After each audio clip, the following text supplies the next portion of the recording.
The Memory Thief. The darkness is overwhelming as all identical sides of the room seem to close in. The only exit is a metal door stretching from the ceiling to the floor. I lay propped up, facing the door, pinned to a metal table. I adjust my angle, and the shocks pierce through my skin. The pain is such that I can't tell up from down, but I'm adjusting. I don't scream anymore. Not like the others do. The voices from outside speak in harsh whispers. I listen in when I can, when no one is screaming. As rarely as this is, they don't try to stop us from listening. They know we won't get out. Their words are meaningless and useless to me, but a soothing replacement for the screams. Today, something is different. They sound concerned. There is only now. There are only times of screams and times of whispers. Times meld. There is no day and no night. I remember dancing moonlight and the shining sun, but neither has a place in this kind of darkness. As the alarms begin to ring, a third kind of time is invented. There are only times of screams, times of whispers, and times of alarms. I remember the alarms. I've heard them 3 times before, twice for death and once for escape. I didn't escape since I lay in the same room. Egan was his name, the man who freed me. He thought we could change something. We felt that we could change the world. Egan's main goal was revenge. That's why he targeted my sector. A girl whose name I never learned had died for the same crime I'm held here for. Perhaps he saved me because he couldn't save her. And maybe he saved me because we both lost everyone to the law of Bezpola. He hadn't expected to get this far, and it was clear. The doors opened, and his shocked glance met mine. "Hey, kid, just stay where you are." His arms closed around me, and he tried to cover my eyes. "Just walk, and I'll guide you. Okay, we'll be out of here in no time." I could feel his heart pounding in his hands as I peered through his fingers to see the blood-stained children in the other rooms, their gray, lifeless forms dripping with red. He laughed nervously. "Hey, kid, what's your name?" "Trilithian." I spoke with more confidence than I should, but I'd seen horrors worse than the faceless children.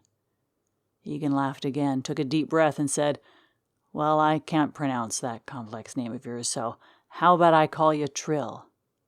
I nodded. I don't remember how we got out. There was a lot of noise, and he was obscuring my vision. The proper precautions for removing a child from a facility like this. I must have been around 9 at the time. Egan and I spent a lot of time together after that. Deep in the forbidden wood stood a brick house with vines that twisted up its towers and pedestals. During the war, a large portion of America split into 2 major groups. One was much smaller and lost in the explosive fire and ash. The toxic wastelands lay abandoned and scattered with corpses. As the river's stained red cleared, the green-topped giants reclaimed their former glory, and the forest took back what had long been stolen from it. Flowers of every color bloomed, watered by blood and poison. This was where Egan lived. He raised me there for nearly 12 years. He taught me how his machines worked and about the woodlands. I was happy. It reminded me of the night before, when everything went wrong. The alarms were sounding and flashing lights. The alarms sounded just like the ones sounding now. Braylon threw me out the window. The panic in his voice was unfamiliar and unsettling. "Run," was all he said. Before the accident, it was something like a dream. It doesn't seem real anymore. My parents were killed when I was an infant, so my oldest brother, Keldrian, took custody of me and my 2 older siblings, Braylon and Kiriel. Braylon was 2 years older than I was. Kiriel had grown up by the time of the accident, but we all still lived together. I went to school like any other kid, and in the evening and on weekends Amelia would come over. Everything was wonderful. Keldrian and Kiriel were heavily involved in the rebellion. This was never something I thought about until after the accident. It was simply part of life. Every Saturday and Sunday we'd have to make lunch for ourselves. That was the most thought I gave it. Surprisingly, that's not how they found us. A teacher had heard me refer to Keldrian as my brother. At the time, I didn't understand how I'd done anything wrong. but they drilled it into my head that gender identity is no longer a courtesy we'd be given. If Amelia weren't there, she'd have lived. They'd never have known the lot of us decided to take identity to ourselves, abandoning the now mandatory they, them. There's more to the story of how I got captured. The accident is when my life changed forever, but what destroyed my life was me. I wasn't careful. Skipping to that wouldn't make any sense, though. What was my call to action, as it often is in a book?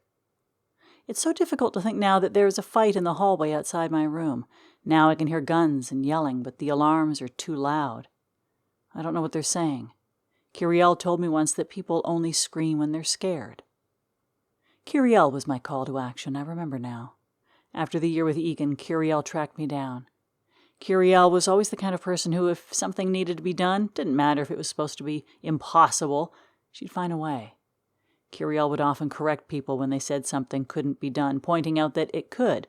We just didn't know how yet. Yet was her favorite word.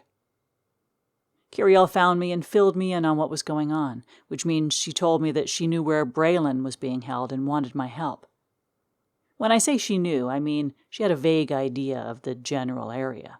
What you weren't helpful with, but I had an idea. After a month of planning and inventing, we had created a fascinating weapon. It's not the kind of weapon you think of when you hear the word weapon. It was about the size and shape of a gun. You might think that's what it is at first glance if it weren't for the 2 blue and red wires falling from it. The blue version features metal bracelets at the end, and the red version has knife-like attachments. This wasn't a weapon meant to kill, but we had decided it probably would. The idea was that it would steal someone's memory, specifically that of Braylon. It seems oddly specific, but that way it would save time. If it were stolen, they would have to try to take it apart to use it. If taken apart, it would explode. That was my first mistake. My second mistake was much worse.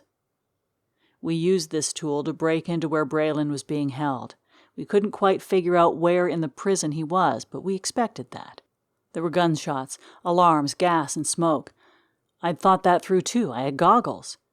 This wasn't as much help as I would have liked, though, and Kiriel got split up. I had the weapon with me. After running and shooting, I found the control room with me.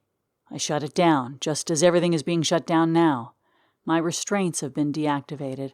I'm running again, both now and then.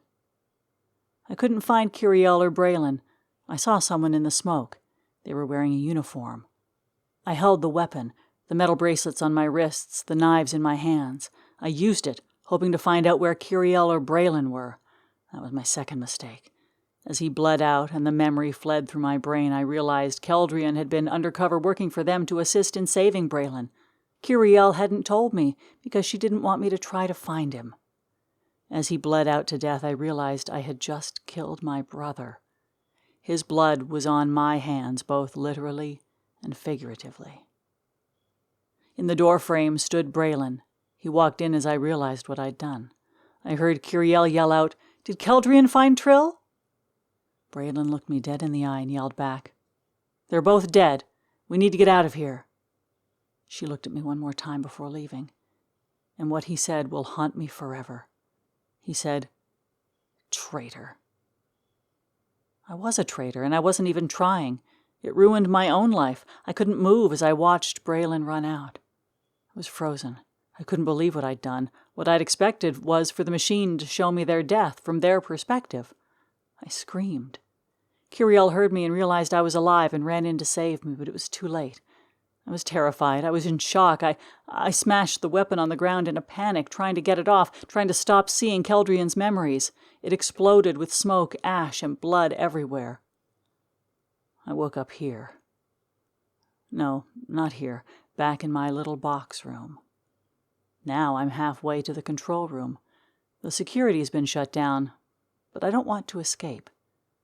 No, freedom is a lie. I have a better plan. I'm going to destroy everything.